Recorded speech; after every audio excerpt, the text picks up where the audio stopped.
Это настоящий Усть-Сысольск XIX века с городовым дьячком, кумушками-сплетницами. На площади у Троицкого собора идут ярмарочные гуляния. Своим товаром хвастаются купцы из соседних губерний. Здесь даже есть фруктовая лавочка. Тогда, 25 лет назад, художественный руководитель ансамбля «Асьякы» Виктор Морозов для особо скептически настроенных граждан даже нашел доказательства, что более 100 лет назад апельсины в Коми были, например, совсем не в диковинку. Впрочем, режиссер к каждой детали спектакля отнесся очень скрупулезно. Каждый факт проверялся у специалистов, историков, фольклористов и даже священников. Если уж идет на сцене церковная служба, то все должно быть, как положено, в настоящем храме. Старожилы этого ансамбля рассказывают, когда была премьера, люди пожилого возраста, когда начинали звучать церковные песнопения и стояли батюшки на сцене, вот все вот эти церковные служители, люди вставали пожилого возраста и крестились.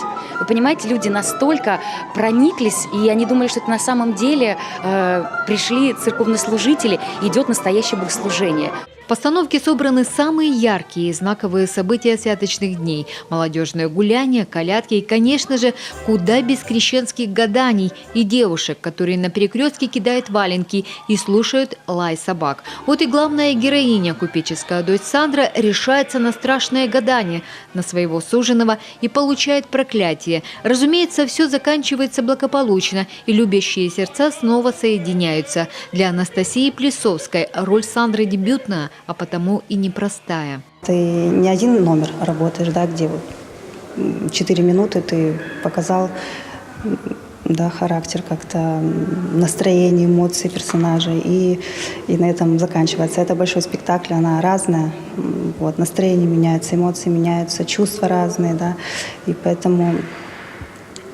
тяжеловато. На сцене звучит коми-речь. На кумушки-сплетницы, они же ведущие, зрителю все, что происходит на сцене, расскажут на русском. Алексей Чашников волнуется больше всех. Впервые за много лет работы в «Асьякы», а в этой постановке он участвует не как баянист, а как главный дирижер ансамбля. Много раз играл этот спектакль, будучи баянистом еще сидя на партии первого баяна. Но вот в данном случае это мой дебют. Это большая ответственность. В какой-то мере это действительно сложно, но и интересно. Буквально позавчера пересмотрел записи концертов, которые еще были с Виктором Петровичем. Потом более поздних концертов. И всегда каждый дирижер вносит что-то свое в видение спектакля.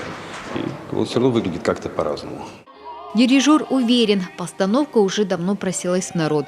Первыми из сельчан усть-сысольские святки увидят в Прилузье. Днем коллектив выступит в Обячевской школе, вечером в Доме культуры. Конечно, гастрольный вариант пришлось немного сократить, ведь спектакль такого масштаба не сможет вместить ни один сельский клуб. Но все равно люди в полной мере смогут окунуться в атмосферу святочных гуляний Усть-Сысольска XIX века. Елена Кононова, Алексей Баршуков, телеканал «Юрган».